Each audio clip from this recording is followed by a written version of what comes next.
created, the mineral value, the free lunch. And the physiocrats called that the single tax because they wanted to get rid of the French aristocracy that just lived off its land rent and government bonds. Adam Smith said England, if it's going to compete with foreign countries, has to keep down the rents that the landlords get. David Ricardo developed the concept of economic rent to say we've got to get rid of the protective tariffs that protect agriculture so that you're not going to get a free ride for the landed aristocracy, the heirs of the Norman invaders who conquered England in 1066. John Stuart Mill became one of the philosophic radicals, or Ricardian radicals, and wanted to basically either nationalize or tax the land. And Marx extended this idea to the financial sector in the third volume of Capital, and also elaborated the theory of rent in the second volume. That became the socialist idea, to essentially tax land and to have the government provide the credit for banking instead of private bankers, so that you'd get rid of the fire sector, and that would be how the government would make its money. The idea also was that the government should supply the basic infrastructure, transportation, roads, and should recapture the value of all of this spending, the land value that it created by the land tax. So the whole idea was activist, not only on the left wing of the spectrum by John Stuart Mill, but on the right wing. In the United States, the business industry wanted government protective tariffs. They wanted the government to build infrastructure to take the external costs of production, the transportation and the others over. And what Marx said was that a lot of the economic surplus was exploited from the productive class, and he gave it a political coloration that was pretty much what Adam Smith and Mill and the others had said, but the way in which he put it, focusing on wealth that was a free lunch was so upsetting to the vested interests that they said we've got to get an alternative to classical economics, and that alternative was to say that there's no such thing as unearned income. They said everybody earns their income, and the rich people earn their income by providing a service. The landlord provides the service of providing the land that nature provided. Bankers provide the service of lending the money that the government provides. And they developed a whole kind of junk economics that has sort of taken over to replace classical economics, leaving the universities who taught classical economy, basically only those that teach Marxism, because Marxism is the only form of the classical economics of Adam Smith and Ricardo and Mill that has survived in the curriculum now that you've had the anti-classical economists, the sort of apologists for high finance taking over. You write that today matters are muddled by the fact that the anti-classical economics that emerged late in the 19th century calls itself neoclassical. Yes, they don't. You have the right-wingers, especially the Republicans, saying, well, we're for free markets just like Adam Smith. But Adam Smith's idea of free market was a market free of rent and free of interest. He opposed foreign wars. He said, look, foreign wars lead to government debt. And if you have a government debt, then the government has to pay interest on it. And it pays the interest by levying taxes. So if you want a low-cost economy, you need an economy with low taxes, and that means a government that doesn't get into war. And so he and his contemporary, like Richard Price and others, opposed the British war in America. They said, give the American colonies their independence. Don't keep going to war with France over colonies. Stay out of war. And by the end of the Napoleonic Wars, England was paying about 3/4 of its entire budget on interest payments. That's what the Philippines are paying today. And so Adam Smith was anti-war. He was against the landlord sector. He said the natural tax base is the landed aristocracy because they don't do anything for the rent. They don't provide the land. Nature provided the land. They can get money on buildings, but not on the land. So he wanted to tax the landlords. and also in terms of banking.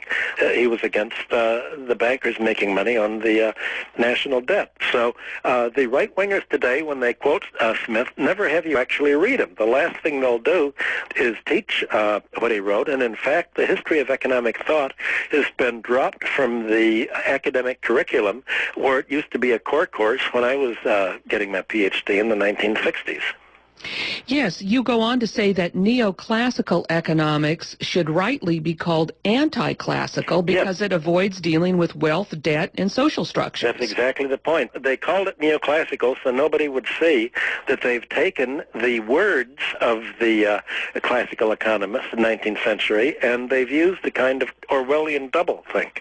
So a free market today is a market free of government regulation for predatory lenders and for landlords to get a free lunch, not an economy that's free of predatory credit and free of a free lunch. So it's an Orwellian exercise. Well, what do you think of the term neoliberal?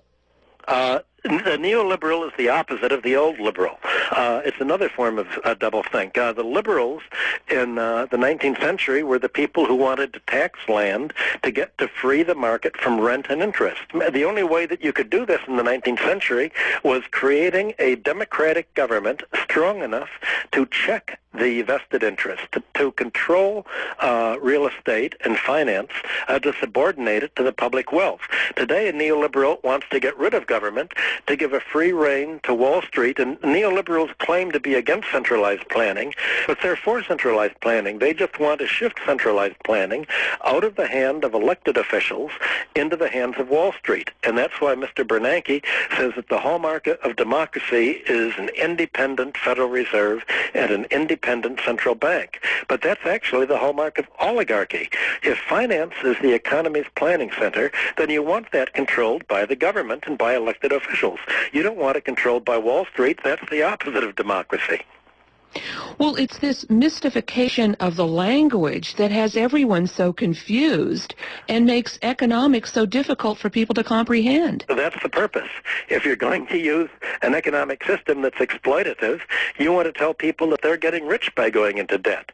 You want them to think of, look at how much your house is going up in value, not how much do you have to borrow in order to buy a house to set up a family. They say, look at how much you're getting in your pension funds, without saying the higher stock and bond prices get, the lower the yield you get, and the more we're going to have to end up defaulting on your pensions and not paying you. So the whole idea is to make economics mystification. Now, you quit teaching economics in 1972. Why was that? I couldn't fit the real world into the curriculum. I wanted to talk about, to teach debt and finance, and indeed I was teaching that at the New School, at the graduate faculty of the New School for Social Research in New York, but my courses weren't the key curriculum courses. People were being sort of brainwashed. In order to get accredited as an economics department, the school was told you have to begin teaching macroeconomics and price theory and essentially Chicago school stuff. So Mr. Halbrunner, who ran the department, decided he wanted to get accredited rather than teach how the world actually worked. So I went to work for a think tank and left academia until I joined the University of Missouri at Kansas City about 5 years ago. Now, you've said that the Chicago School of Economics was basically a trivialization of economic theory. Yes, it essentially calls itself monetarism. It ignores debt. That's really the belief of Bernanke. They look at money supply, if you increase the money supply, as increasing consumer prices. But this isn't what money's spent for. 99.9% of money that passes through the clearinghouses every day are for bank loans and mortgages and stocks and bonds, not for GNP. The entire year's GDP is traded every single day on the stock exchange here in New York. So very little money is actually spent on the real economy. It's almost all used to affect the prices of real estate, stocks, and bonds. And you don't have these prices of wealth appear in the Chicago analysis.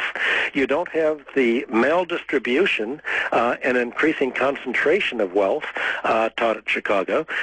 You have them only looking at supply and demand of goods and services without asking who's getting rich off it. How do you